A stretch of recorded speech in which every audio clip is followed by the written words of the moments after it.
Hola, soy Ángel Ruiz Hernández, alumno de la licenciatura en Ingeniería en Sistemas Automotrices. Actualmente estoy cursando la materia de MEMS y NEMS y en esta ocasión les voy a hablar sobre el diseño de un acelerómetro. Para empezar con el diseño de un acelerómetro es importante definir qué es un MEMS. Un MEMS es un sistema mecánico eléctrico a escala micrométrica. El MEMS se puede usar como un sensor o también como un actuador. Los MEMS son usados en el área automotriz, aeronáutica y en la medicina. Esto es porque los MEMS requieren menor potencia, tienen mayor sensibilidad y son de un tamaño muy pequeño. Podemos encontrar MEMS en nuestro celular, en nuestro auto, en nuestra pantalla, en diferentes dispositivos que tengamos en nuestra casa. ¿Qué es un acelerómetro? Un acelerómetro es un sensor que mide vibraciones o aceleraciones debido a un cambio de movimiento. Su principio de transducción es capacitivo y es usado en el área automotriz para los sistemas de estabilidad, para activar las bolsas de aire. En la imagen de color blanco y negro vemos la estructura de un MEMS a escala micrométrica. Podemos observar que la masa del acelerómetro tiene porosidades y esto es porque ayuda a reducir la masa, ayuda a evitar señales parásitas que afecten la medición y también ayuda a la parte de frecuencia de resonancia. En la imagen siguiente tenemos la estructura del MEMS, una estructura básica. Aquí podemos observar su anclaje, su masa móvil, los fingers fijos y los fingers móviles. En esta área que está circulada podemos observar que si no hay aceleración vamos a tener la misma capacitancia de un lado y del otro, ¿no? C1 va a ser igual a C2 y D1 va a ser igual a D2. Pero si el acelerómetro se somete a una aceleración, vamos a tener un cambio de capacitancia. En el lado izquierdo vamos a tener que C1 va a ser mayor y en el lado derecho vamos a tener que C2 va a ser menor. Y esto es por la relación entre distancias. Aquí tenemos el encapsulado de un acelerómetro, que por lo regular es lo que vemos cuando compramos.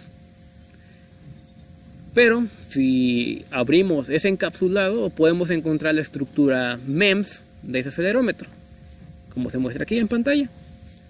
Esa estructura es muy compleja y el diseño pues requiere de mucho tiempo, requiere de mucha investigación y por lo tanto en esta ocasión solo vamos a hablar sobre una estructura básica de MEMS, solo para fines educativos y para que se pueda entender cómo es que funciona un acelerómetro y por lo tanto podamos tener nuestra mente más abierta a elaborar diseños más complejos.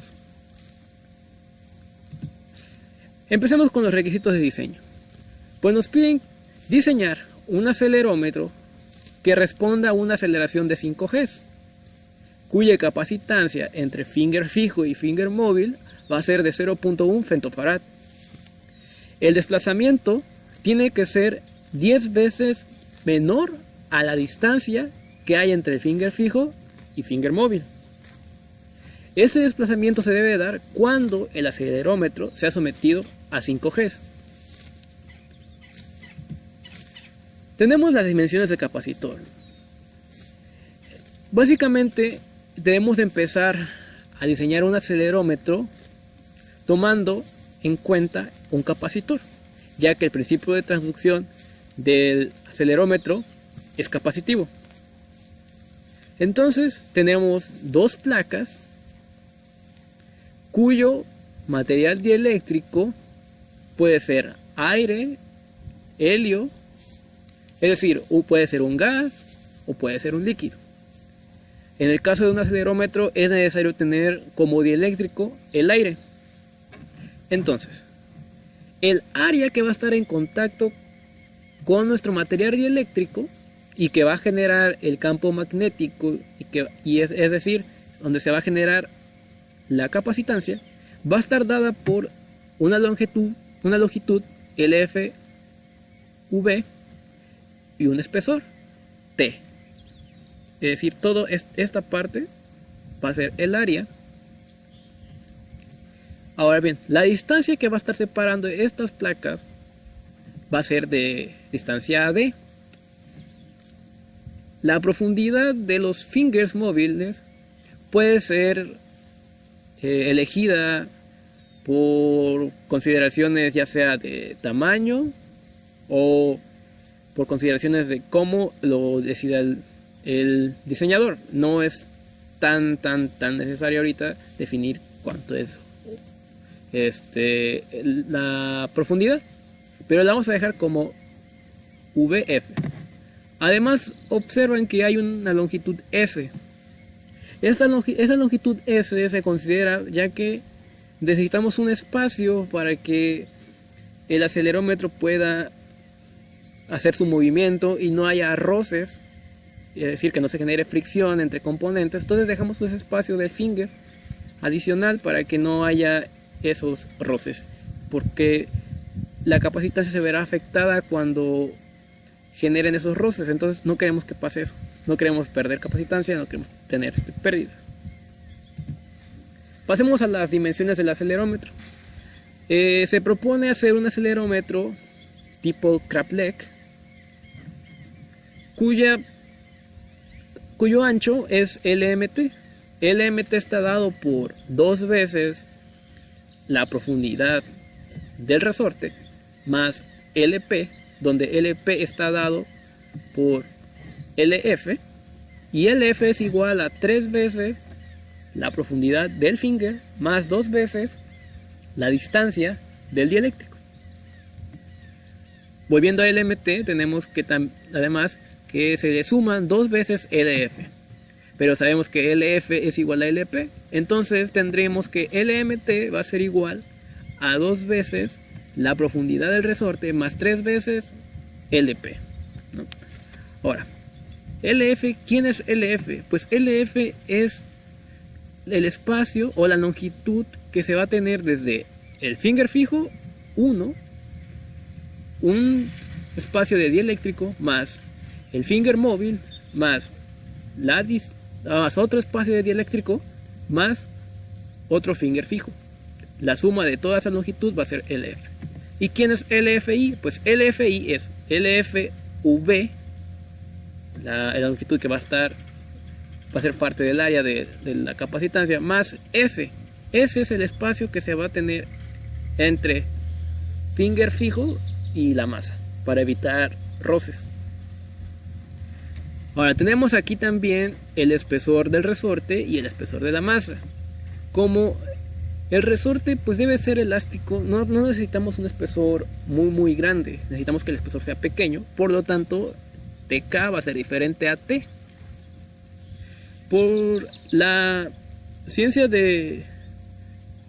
tecnología de SOIMO, se proponen que los espesores sean de 10 micrómetros o 20 micrómetros.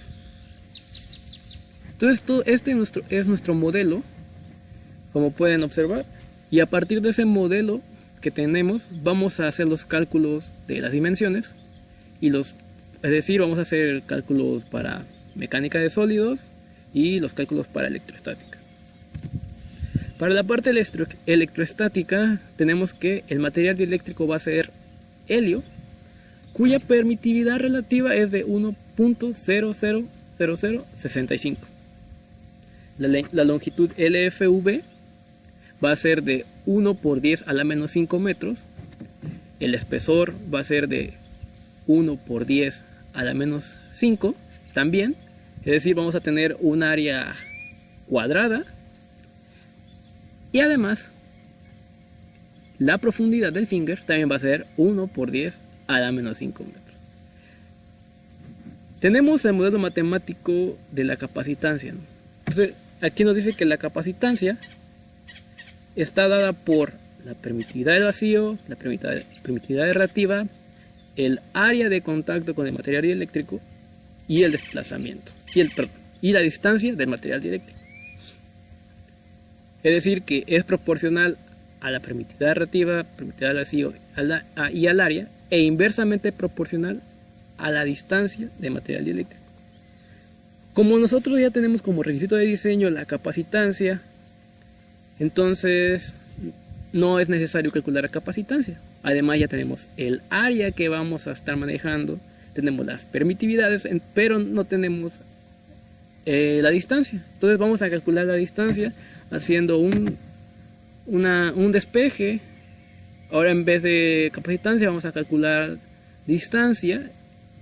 Sustituimos los valores que tenemos en la fórmula y nos va a dar una distancia de 8.85 por 10 a la menos 6 metros. Además necesitamos calcular la fuerza electroestática, ya que esta fuerza electroestática puede que genere problemas en nuestro acelerómetro, ya que si la fuerza es muy grande o mayor que la fuerza mecánica, puede generar que las placas se peguen, es decir, el finger móvil se pegue con el finger fijo.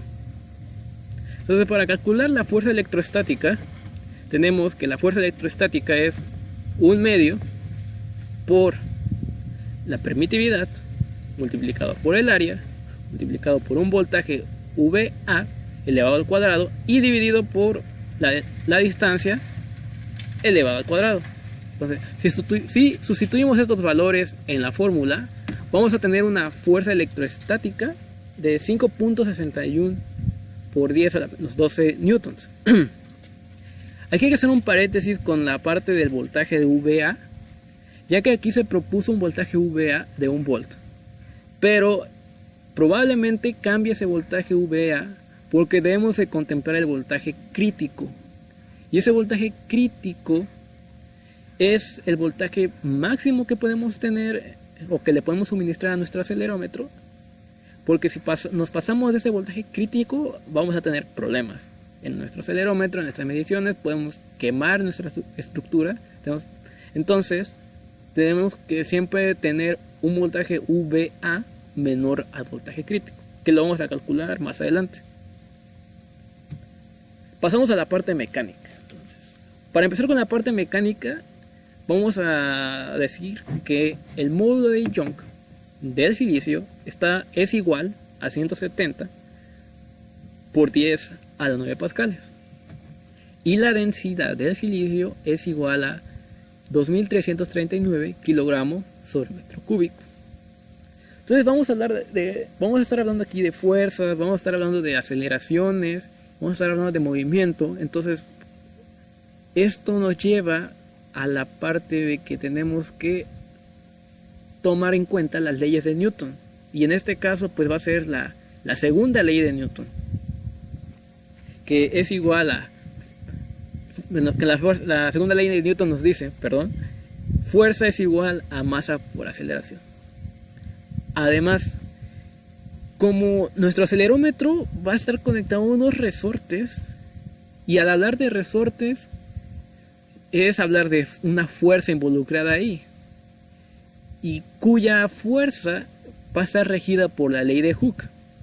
Y esa ley de Hooke nos dice que la fuerza va a ser igual a menos la constante del resorte por un desplazamiento. Entonces, esto no quiere decir que si juntamos ley de Newton y ley de Hooke, sus fuerzas pues en cierto punto van a ser iguales, ¿no? Cuando se encuentre en equilibrio en nuestro sistema. Por lo tanto, como podemos igualar esas fuerzas, podemos juntar esas leyes y podemos calcular la constante del resorte. Y la constante del resorte quedaría igual a masa por aceleración dividido entre el desplazamiento, donde, recordando que el desplazamiento va a ser igual a 10 veces menos que la distancia calculada del dieléctrico. Y además, la masa es calculada por la densidad y el volumen de nuestra masa y de nuestros fingers móviles. Entonces, masa es igual a la densidad por el volumen. Y la aceleración, pues la aceleración habíamos quedado que son 5 Gs, y que un G es igual a 9.81 metros sobre segundo cuadrado, entonces tendríamos que multiplicar 5 por 9.81 metros sobre segundo cuadrado. Ahora bien, el volumen va a ser volumen de la masa y volumen de los fingers, pero nuestro sistema está contemplando 4 fingers móviles, entonces tendremos la suma de el volumen de la masa más el volumen de los 4 fingers móviles. Entonces tenemos que tomar en cuenta todo eso que estamos comentando para al momento de hacer los cálculos.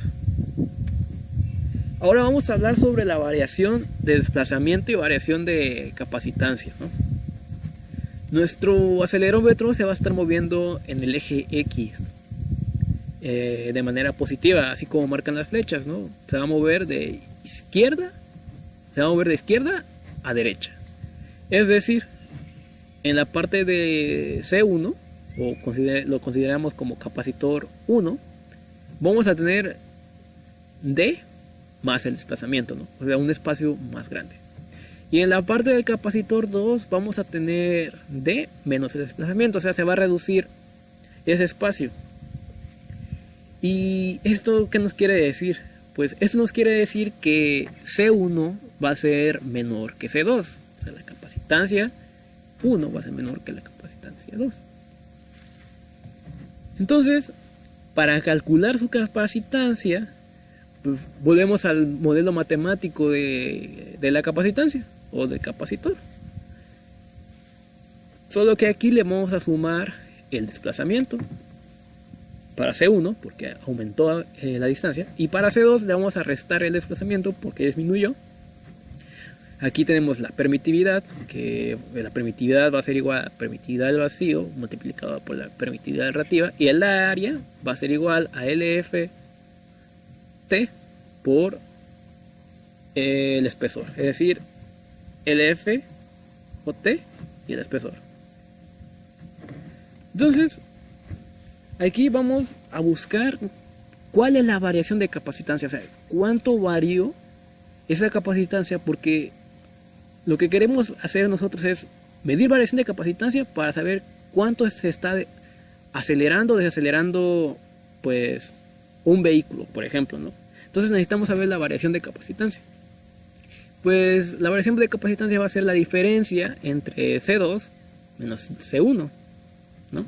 Entonces, si sustituimos C2, esta parte, tenemos C2, y sustituimos C1, podemos agrupar los términos y finalmente nos quedaría esta representación, donde la variación de capacitancia va a ser igual a 2 veces la permitividad relativa, hablamos de permitividad, ya sabemos que permitividad es igual a permitividad del vacío por la permitividad relativa. Entonces, volviendo a la variación de capacitancia, tenemos 2 veces la permitividad por el área por el desplazamiento dividido entre la diferencia que hay de la distancia al cuadrado menos el desplazamiento al cuadrado. Entonces, con esto podemos calcular nosotros la variación de capacitancia.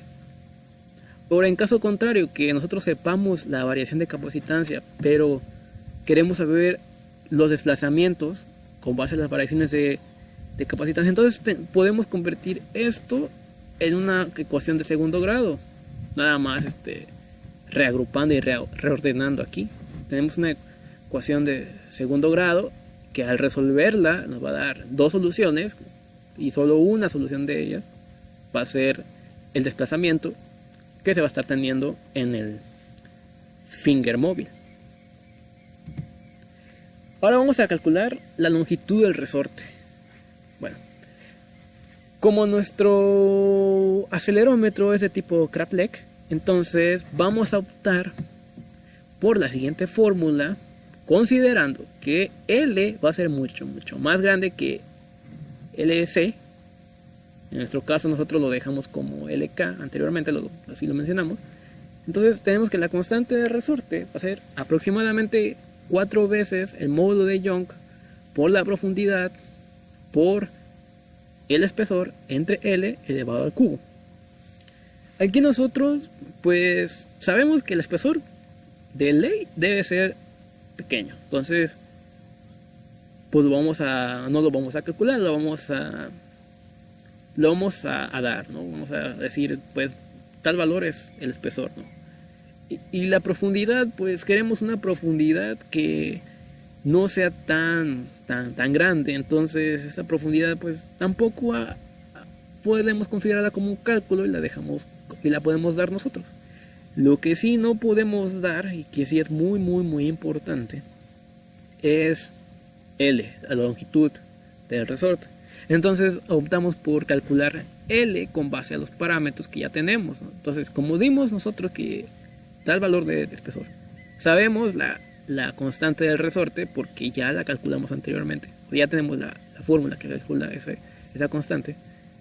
Tenemos el módulo de Young del material. Para el resorte vamos a ocupar también silicio. Y también tenemos la profundidad, porque nosotros también la dimos. Entonces con esta fórmula calculamos la longitud.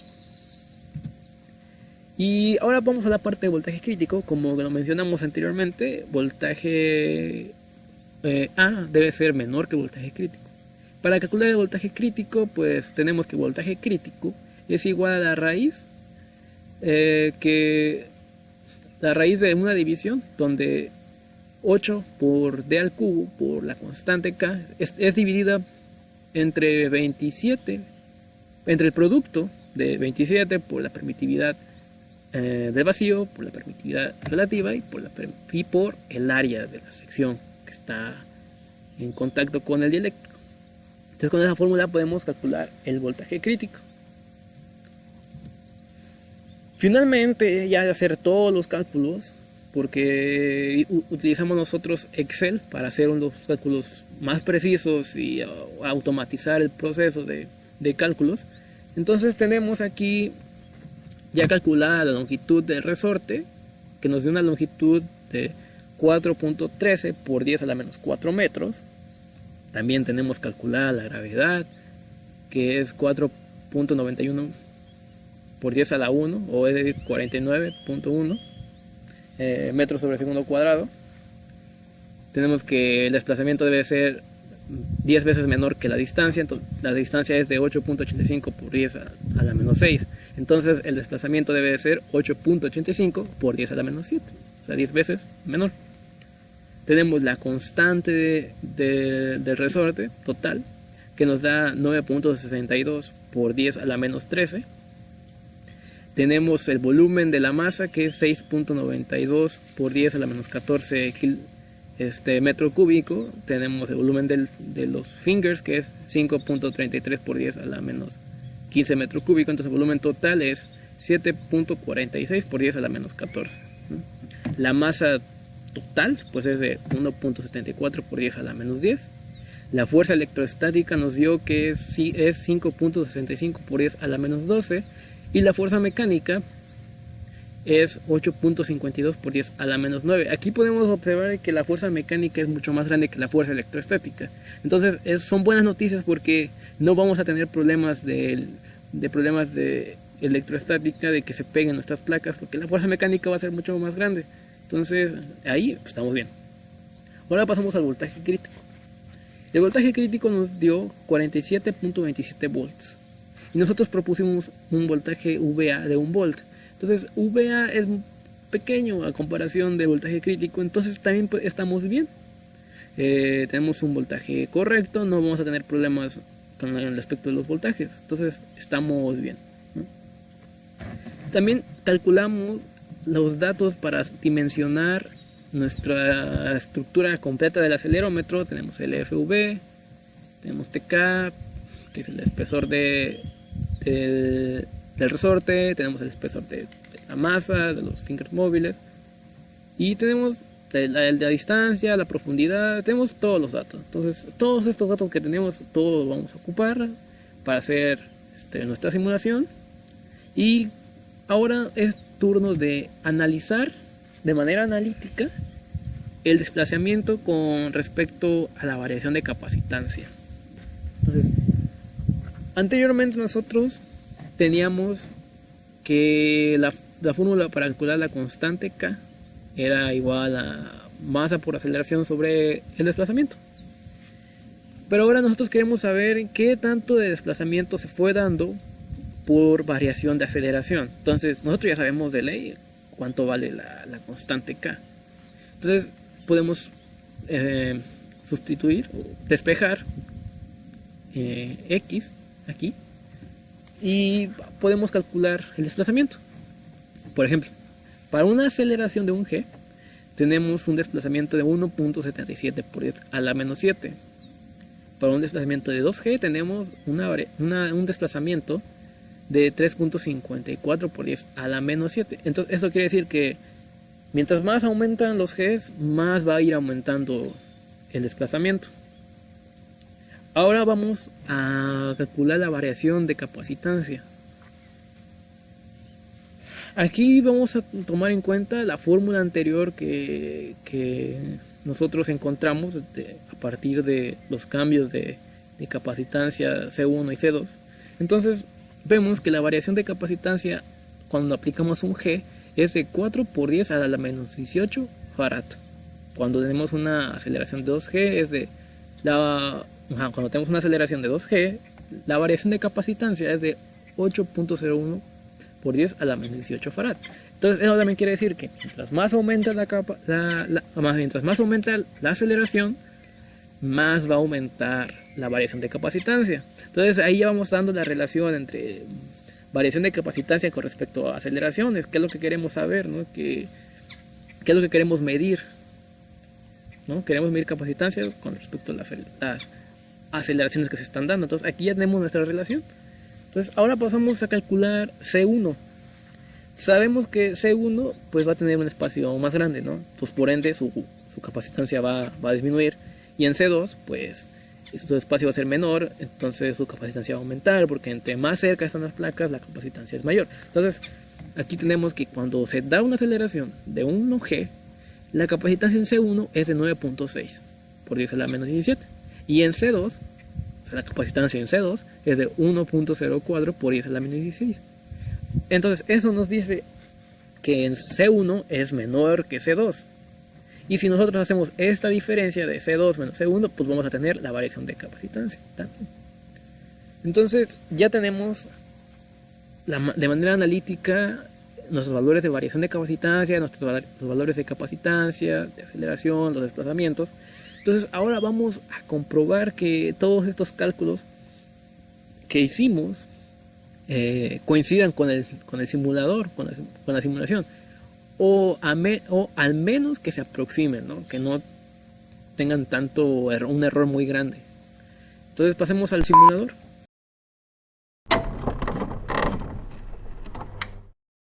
Ya en console, nosotros empezamos primero anotando los parámetros de nuestro acelerómetro. Entonces metemos el FV, introducimos el espesor, introducimos el ancho de finger o la profundidad de finger, introducimos la distancia del dieléctrico, metemos todos los parámetros, ¿no? Metemos la aceleración que vamos a tener, introducimos también el voltaje, que va a ser un voltaje VA de 1 volt. Entonces ya que hayamos metido todos nuestros parámetros, pasemos a la parte de geometría, ¿no? Nos aseguramos que en la unidad de longitud pues sea contemplada en micrómetros, porque estamos hablando de MEMS y los MEMS son a escala micrométrica. Entonces nos aseguramos que estén en micrómetros, ¿no? Primero pues yo ya hice toda mi estructura, entonces las deshabilité nada más para ir dando la explicación de cada bloque, cómo se fue construyendo, para hacerlo más rápido, ¿no? Entonces tenemos una masa, ¿no? Como vimos que el ancho de la masa pues es LMT, la profundidad pues es LP y la altura pues, o sea, el espesor pues es T, ¿no? Entonces la habilitamos y damos construir. Entonces ya tenemos nuestra masa, ¿no? Ahora procedemos a hacer nuestro primer bloque del resorte y metemos los parámetros del resorte. Aquí esto en posición, aquí nos dice que demos las coordenadas de posición. Entonces para mantener simétrico todo, metemos los datos que ya tenemos en parámetros para mantener esto simétrico. Entonces le damos construir, ya que hayamos introducido los parámetros, le damos construir. Aquí ya pueden observar en la parte del resorte. Vamos a construir R2. Sí, R2 es LS o LK, que tiene que ser mucho más pequeña que L, ¿no? Y pues aquí podemos observar que sí, que es mucho más pequeña. Entonces podemos ahorrarnos el tiempo de estar metiendo los mismos parámetros para hacer la siguiente parte del resorte. Entonces podemos ahorrarnos el tiempo y podemos copiar estas dos partes, estos dos bloques, podemos copiarlos. Entonces habilitamos copiar. Podemos copiar. Entonces ya tenemos aquí nuestros resortes copiados. Si ustedes quieren copiar, se van a geometría en transformadas. Ustedes pueden elegir, pues aquí copiar, escala, espejo, matriz, mover, rotar. Aquí ustedes pueden elegir, ¿no?, lo que estamos ocupando aquí, que es copiar. Además vamos a ocupar también la parte de espejo. Como pueden ver aquí, como el resorte pues está viendo hacia un lado que no queremos que esté viendo, o sea, que esté la dirección, pues le damos espejo para que cambie la dirección. Y ya damos construir y ya tenemos nuestra segunda parte del resorte, ¿no? Ahora, ya que tengamos estas dos partes, pues estas dos partes, bueno, 4 partes, las podemos copiar hacia el otro extremo de la masa. Entonces solo copiamos y ya tenemos aquí nuestra siguiente parte del resorte. Pero igual necesitamos poner un espejo porque no lo queremos en esa dirección, tenemos en otra dirección. Entonces habilitamos espejo y ya tenemos nuestro resorte. Entonces ya tenemos aquí nuestra parte de resortes. Ahora vamos a pasar a la parte de los fingers. Metemos los parámetros de fingers, metemos los parámetros de posición, o sea, las coordenadas en donde se van a estar posicionados los fingers. Habilitamos. Entonces ya tenemos aquí nuestro primer finger fijo. Habilitamos nuestro segundo finger fijo. Vamos a construir. Ya tenemos nuestro segundo finger fijo. Habilitamos nuestra terminal. Vamos a construir. Tenemos nuestra terminal. Habilitamos nuestro primer aire o el material dieléctrico. En nuestro caso pues es helio, pero pues puede ser aire. Pero para fines de que tengamos más precisión en nuestra capacitancia, elegimos helio. Entonces ya construimos aire, ¿no? El aire 1, ¿no?, o el helio 1, o el gas 1. Ahora vamos con el gas 2. Metemos los parámetros del gas, del dieléctrico. Ya lo tenemos. Ahora habilitamos nuestra fijación, porque son fingers fijos, entonces necesitamos una fijación. Entonces habilitamos nuestra primera fijación, habilitamos nuestra segunda fijación. Tenemos nuestra segunda fijación. Ahora vamos a habilitar nuestro finger móvil. Construimos. Entonces ya tenemos esta parte. Y ya teniendo esta parte ya se viene mucho más fácil las cosas. Mucho más fácil las cosas. Por ejemplo, podemos copiar esta estructura y pegarla en esta parte. Y ya después copiar estas dos estructuras que tengamos y las copiamos para que sean del lado opuesto y aplicamos un espejo y listo, ya tenemos nuestras demás estructuras. Antes de hacer eso, me gustaría hacer un comentario en la parte de los anclajes, ¿no? Aquí la cara de los anclajes son muy pequeñas, entonces en ocasiones, en ciertas simulaciones, el software da problemas de grados de libertad. Entonces eso está dado porque como es muy pequeño aquí la cara del anclaje, el software lo toma como que no soporta,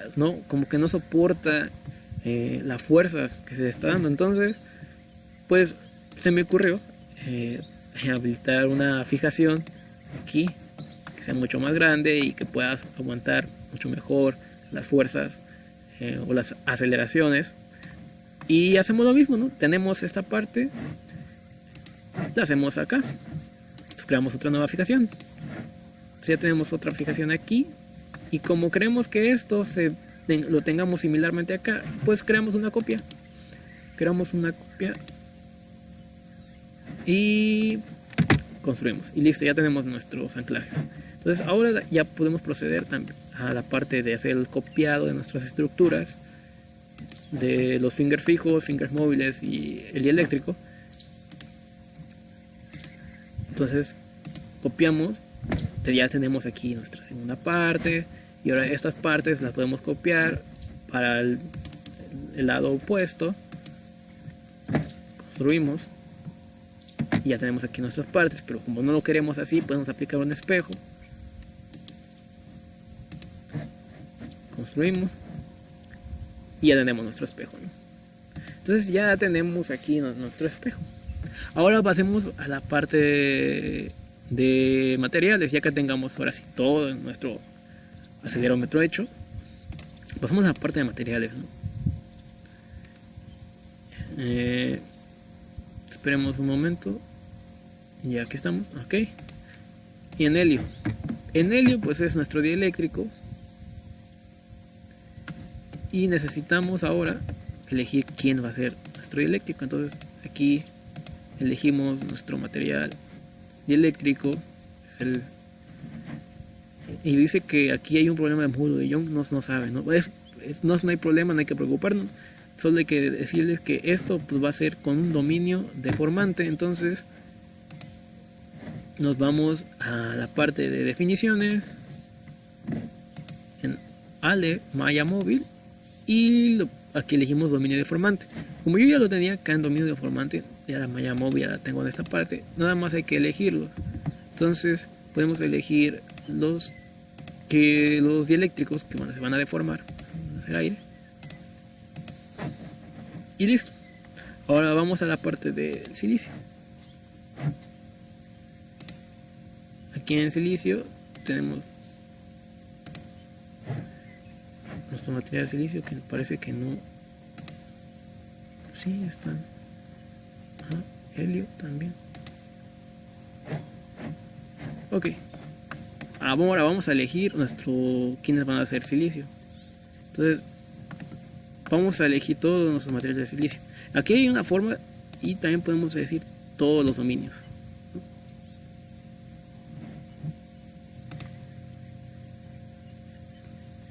Pero si elegimos todos los dominios, como pueden ver, se va a elegir todos los dominios del dieléctrico. Entonces no nos conviene hacer eso. Entonces nos pasamos a manual y quitamos todo esto, todo lo que hayamos elegido. Y pues ahora ni modo, vamos a tener que elegirlo todo manualmente. Entonces elegimos todo nuestro silicio.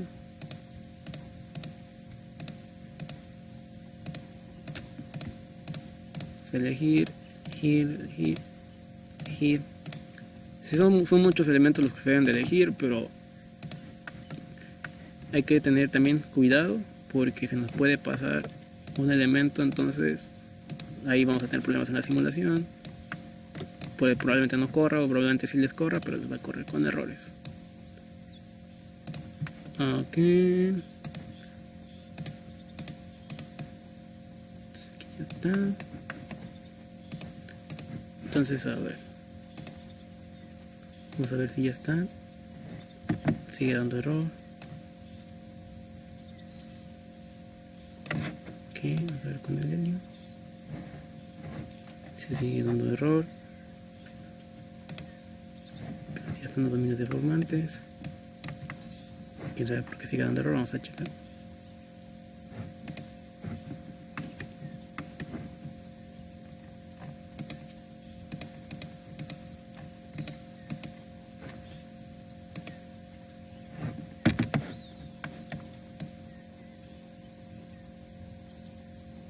Pues ya están todos. Vamos a ver este problema. A veces ocurren unos problemas con la malla móvil. Entonces es necesario suprimirla para corregir ese problema. Y volvemos a poner la malla móvil.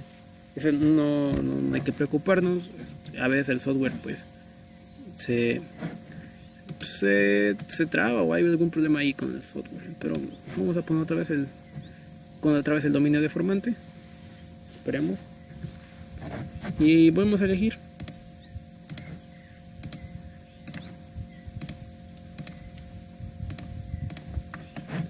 Ok, ya le elegimos. Ahora vamos a la parte de helio. Y dice que helio también.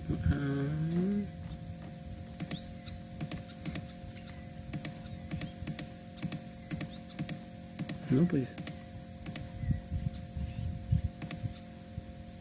Y ya está. Dominio 547. ¿Quién es dominio 547? El 5 y el 5 y 47. Vamos a ver que hay un dominio que no se ha elegido. Vamos a ver cuál es el dominio que no se ha elegido. Si es que hay que tener un buen de cuidado ahí con esto. Con esto.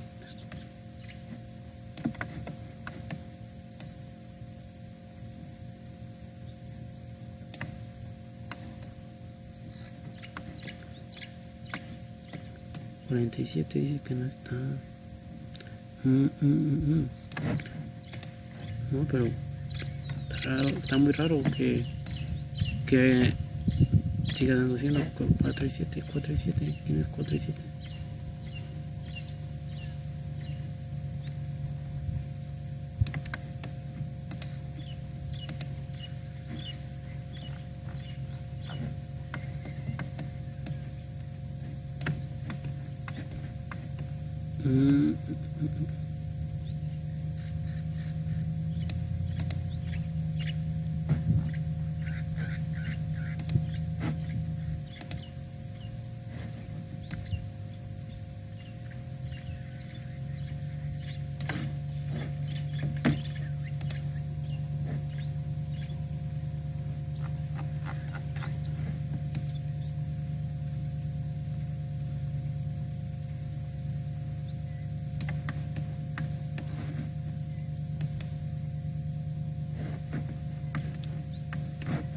Ok, bueno, a veces si no encontramos qué material nos falta, pues podemos deshabilitar el material. Vamos a deshabilitar el material, suprimir, perdón. Podemos suprimir el material y podemos agregar el material.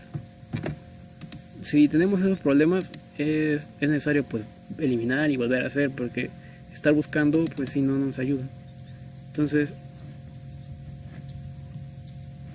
elegimos otra vez elegir nuevo material. Y como dice todos los dominios, ya nada más deshabilitamos lo que van a ser nuestro eléctrico y listo. Ya no tenemos ese problema. Entonces ya ven, ya se solucionó el problema de materiales que no encontraba. Y ahora, ya que tengamos la parte de materiales puesta, pues pasamos a nuestra parte de electroestática. Aquí en electroestática vamos a añadir nuestra tierra. Y nuestra tierra, pues ¿quién va a ser? Pues va a ser nuestra masa, va a ser el finger móvil, los fingers móviles. Y en nuestra terminal, donde vamos a introducir el voltaje, va a ser esta.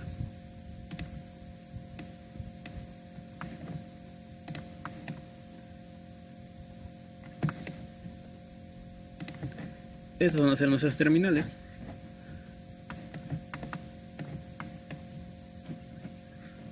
Ya que tengamos nuestras terminales, introducimos nuestro voltaje VA. Es el voltaje VA, el que va a ser de 1 volt. Pasamos a la parte de mecánica de sólidos. Aquí no toma en cuenta los materiales eléctricos porque como le pusimos dominio deformante, entonces no lo considera como sólido. Introducimos la gravedad. ¿Y hacia dónde va a ser la gravedad? ¿A quién le vamos a meter gravedad? Pues vamos a meterle a la masa y a los fingers móviles. Ellos van a hacer la rueda, se van a mover hacia el eje X positivo, hacia acá. Positivo. Y ponemos nuestras restricciones fijas. ¿Quiénes son nuestras restricciones fijas? Pues son nuestras fijaciones.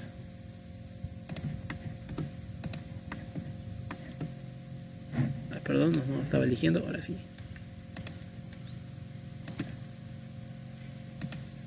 Elegimos nuestras fijaciones.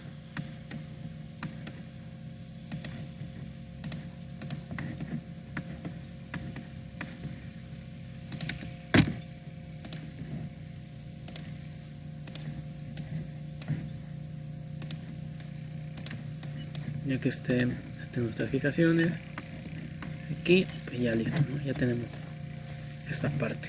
Y también de recordar que no se nos debe olvidar agregar la multifísica, que va a unir las dos físicas, la electrostática y la mecánica de sólidos. Es muy importante que habilitemos la multifísica. Entonces ya tenemos nuestro dominio deformante, ya tenemos nuestra geometría, ya configuramos nuestra electrostática, ya configuramos la parte de mecánica de sólidos. Vamos a la parte de mallado. En mallado lo vamos a dejar por malla controlada por la física y la vamos a dejar como fina. Y la construimos, esperemos a que la construya. Ya la construyó y vamos a ver ahora la calidad de la malla. La calidad de la malla es muy importante porque eso va a depender los datos que tengamos, qué tan precisos van a ser los datos. Y pues tenemos un 0.58 de calidad de la malla. Entonces es un poquito más que el 50% de calidad. Lo podemos considerar como correcto. Sin embargo, sí hay que tener en cuenta eso, que no vamos a tener los datos correctos, o sea, los datos perfectos, debido a la calidad de la malla. Vamos a tener variaciones. El número de elementos, aquí podemos ver que el número de elementos son 14.686 elementos, o sea, son muchos. Entonces nuestra simulación sí va a tardar mucho para hacer los cálculos de todo lo que necesitamos. Ok, ahora vamos a, como yo me adelanté y yo ya corrí la simulación, entonces vamos a analizar los datos. No antes, también en la parte de estudio, de tomar en cuenta que nos pide un barrido, vamos a hacer un barrido de aceleración de 0 a 5 G. Entonces nos va a estar midiendo qué pasa en un 0 G, qué pasa en un G, qué pasa en 2 G, qué pasa en 3 G. Entonces todo eso vamos a irlo midiendo. Ahora vamos a ver qué pasa con la tensión de von Mises. Tenemos una tensión de von Mises de 2.5 por 10 a la 6 newtons sobre metro cuadrado, y la tensión de von Mises la podemos ver muy grande en la parte del resorte. Aquí se puede observar cómo en nuestro resorte tenemos mayor tensión. Nos pasamos al desplazamiento.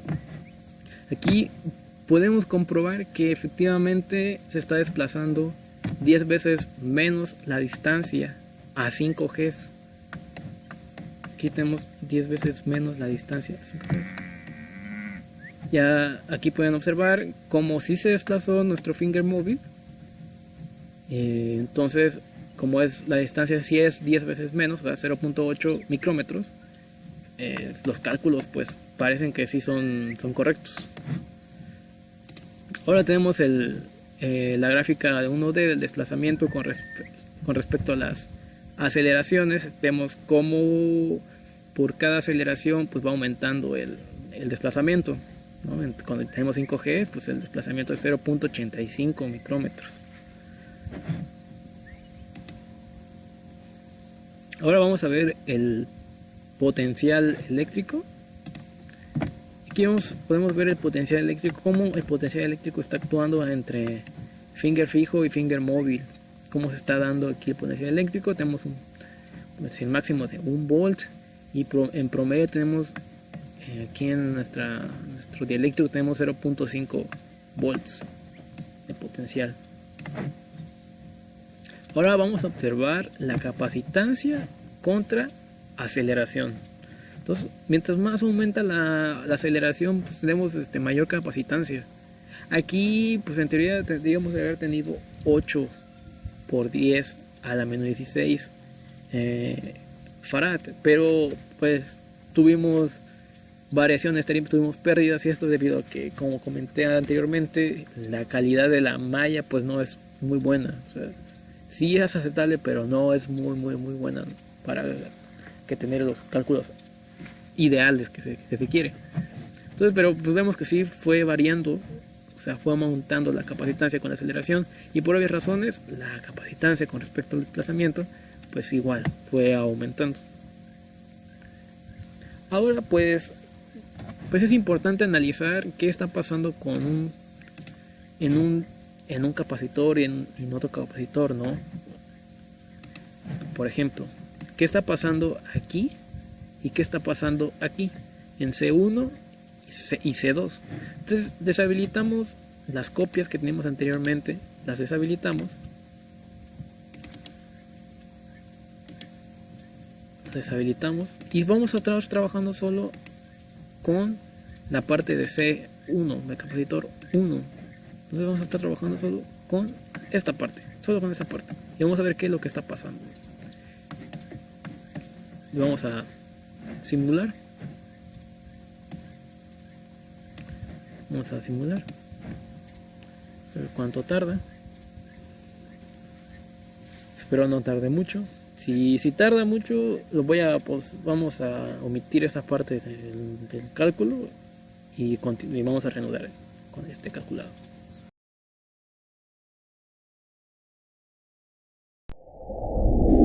Ok, ya terminó el cálculo y podemos observar que pues, la tensión de Foy-Mises no cambió, el desplazamiento no cambió, se mantiene igual. Aquí no tenemos desplazamiento. El potencial eléctrico tampoco cambió, pero aquí podemos observar ahora la capacitancia, ¿no? Recordamos que en C1 el desplazamiento pues es más grande, la distancia es más grande porque el capacitor se movió. Entonces aquí podemos ver cómo fue disminuyendo la capacitancia mientras fue aumentando la aceleración.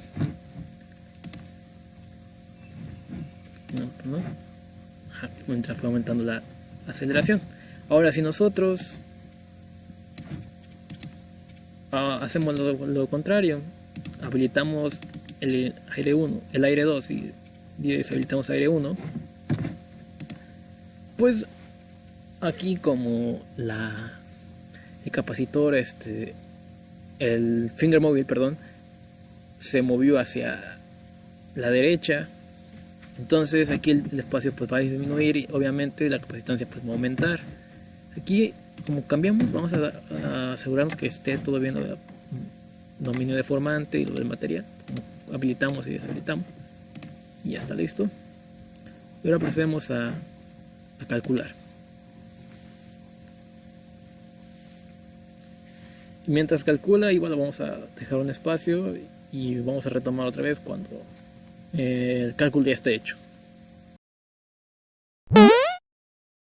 Ya está la simulación hecha y pues pasamos directamente a la parte de capacitancia contra aceleración.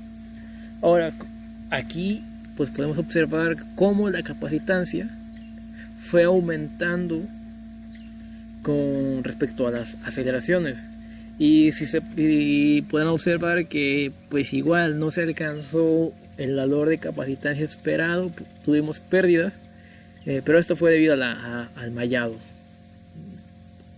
porque pues, los cálculos están bien, o sea, pudieron observar en los cálculos analíticos que en sí nos daba casi exactamente el valor de capacitancia, pero no hay problema. Tenemos aquí cómo la capacitancia aumentó en C2 y con la gráfica anterior de C1 pues sí pudimos ver cómo la capacitancia fue disminuyendo.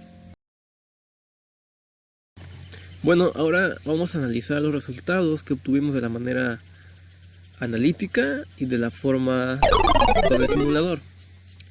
Podemos observar que en la parte del desplazamiento analítico tenemos un desplazamiento de 1.77 por 10 a la menos 7 a un G, y en el desplazamiento simulado tenemos 1.6 por 10 a la menos 7 metros.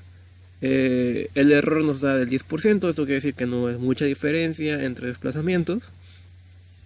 Cuando tenemos 2G tenemos 3.54 en desplazamiento calculado de manera analítica, y en X en la parte simulada tenemos 3.5. Eso nos da un error de 1%, o sea, es muy poco. Entonces, pues en la parte de mecánica sí nos estamos comportando de manera correcta. Vamos a ver qué es lo que está pasando a los 5G, que es lo que nos interesa, porque a ese desplazamiento a esa aceleración hicimos nuestro diseño. Entonces, cuando tenemos 5G, tenemos un desplazamiento en manera analítica de 8.85 por 10 a la menos 7 metros. Y en la parte simulada tuvimos un desplazamiento de 8, que bueno, ese desplazamiento de 8 es en la parte que aparece en la parte 3D, pero ya cuando se dieron cuenta, cuando analizamos la parte de las gráficas, el desplazamiento era de 8.5. Entonces, pues dejémonos en 8, y entonces, de 8 por 10 a la menos 7 metros, y pues nuestro error va a ser del 10%. Entonces, podemos observar que la parte analítica y la parte simulada se están comportando bien. Entonces, en esa parte, pues sí estamos bien, la parte de mecánica de sólidos. Ahora pasemos a la parte de diferencia de capacitancia. Bueno, cuando tenemos un G, tenemos una diferencia de capacitancia de 4 por 10 a la menos 18 farad en la parte analítica. Pero en la parte simulada, ahí sí tenemos una gran variación, sí se alejó. Tenemos 2.4 por 10 a la menos 18 farad. Eso nos da un error del 40%. Pues sí, en esta parte sí se estuvieron alejando un poquito más. O sea, hubo una variación de capacitancias. Probablemente esto se haya dado porque el mallado que hicimos nosotros, bueno, el mallado que elegimos por la física, pues no es el adecuado, porque como pudieron ver, la estadística decía que era de 0.58, entonces no era muy bien el mallado. Probablemente esa variación de datos que tengamos sea por el mallado, por la calidad del mallado. Entonces que tenemos variación de 40%, cuando tenemos 2G tenemos 45%, y bueno, cuando tenemos 5G pues tenemos 41%. La variación aquí pues es de 2.02 por 10 a la menos 17 en analítico, y en el simulado es de 1.20 por 10 a la menos 17. Entonces pasemos a observar qué es lo que pasa en la capacitancia 1, ¿no? Entonces, cuando tenemos un G en la capacitancia 1, tenemos 2.6 por 10 a la menos 17 en la manera analítica, y en la parte de simulada tenemos 8.25 por 10 a la menos 17. Eso nos da un error del 14%. Lo podemos considerar que sí está bien, está dentro de los rangos. Pasemos a la parte que nos importa más, que es cuando tenemos 5G. Cuando tenemos 5G, aquí tenemos en el analítico tenemos una capacitancia 1 de 7.98 por 10 a la menos 17, y en el simulado tenemos una capacitancia 1 de 7.9. O sea, un error de 1%, entonces está bien, ¿no? En la capacitancia 1, pues eso sí está bien. Pasemos a la capacitancia 2. Aquí, pues, a lo contrario del C1, pues aquí la capacitancia debe aumentar, porque en C1 disminuyó. Cuando tenemos un G, tenemos 1.04 por 10 a la menos 16. Y en la parte analítica, en la parte simulada tenemos 8.49 por 10 a la menos 17. Cuando tenemos 5G, tenemos una capacitancia C2 de 1.2 por 10 a la menos 17 en la parte analítica, y en la parte simulada tenemos 9.18 por 10 a la menos 17. Esto nos da un error del 24%. Este error, pues sí se dan cuenta, en la parte de C1 pues es menor, pero en la parte de C2 es mucho mayor. Pues puede ser también por el mallado, puede ser que haya pérdidas de capacitancia en nuestro diseño en 3D. Puede haber muchos factores, pero si nos acercamos, nos aproximamos, o sea, no son grandes variaciones, y por lo tanto está muy bien. Bueno, por último, pues quiero concluir diciendo que hay que hacer buenos cálculos, hay que proponer buenos parámetros de diseño para tener los mejores resultados, proponer algunas medidas que no se tengan, que consideremos adecuadas, y también debemos hacer un buen mallado, ¿no? En esta ocasión, pues decimos por la física, yo los invito a hacer un mallado elaborado por el usuario, porque tenemos más control del mallado y podemos aumentar la calidad de la malla. Y además, si lo hacemos por usuario, podemos disminuir el tiempo de simulación, y eso nos ayudará a tener resultados mucho más rápido. Bueno, espero que hayan entendido bien el, el diseño del acelerómetro. Es que esto los motive a realizar su propio diseño y a proponer nuevas estructuras de acelerómetro. En nuestro caso fue tipo crash lab, pero pueden elegir serpentín, pueden elegir otra estructura de resorte y otros modelos, ¿no? Probablemente con esos modelos los valores de capacitancia pueden ser mucho mejores. Bueno, pues muchas gracias por ver el video y hasta pronto.